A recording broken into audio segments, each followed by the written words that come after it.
Dear fellow white people, we need to talk about dialing 911 and how not to, as Trevor Noah put it, call the police on African Americans like we're just asking for the manager.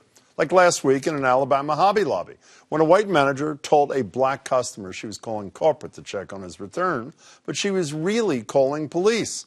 Guess can't believe everything you read. And yes, this is a real sign you could buy at Hobby Lobby. But if you think that kind of white fear is limited to the South, think again. 2 weeks ago, as you'll recall, a white Yale student called police over a black classmate who'd fallen asleep in a common area.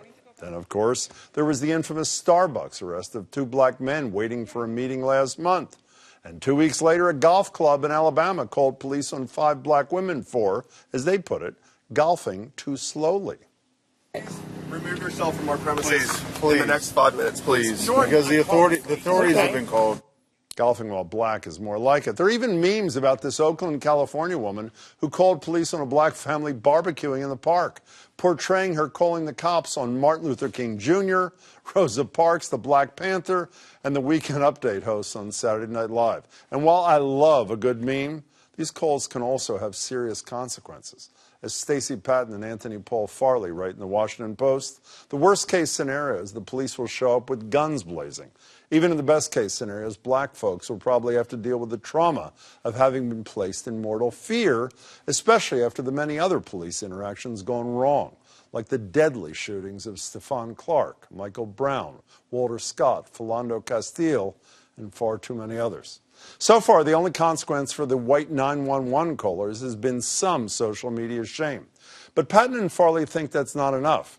They argue that the people who make these frivolous calls should be prosecuted for filing false police reports for their criminal abuses of the 911 emergency system.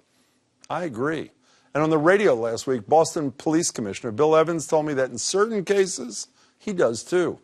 If they do it solely because someone's black, we can't tolerate that. But maybe we can look at least to set it up for a hearing, so they'd have to come in front of a magistrate who can at least say, what were you thinking? And try to mediate it there. If it's egregious, I'd be for it. The calls from Hobby Lobby, Starbucks, the golf club in Alabama, and that park in Oakland, they were egregious. Shopping, sitting, golfing, and barbecuing should not cause black lives to be interrupted or put at risk. It's time those who act on such prejudice are the ones forced to face the consequences.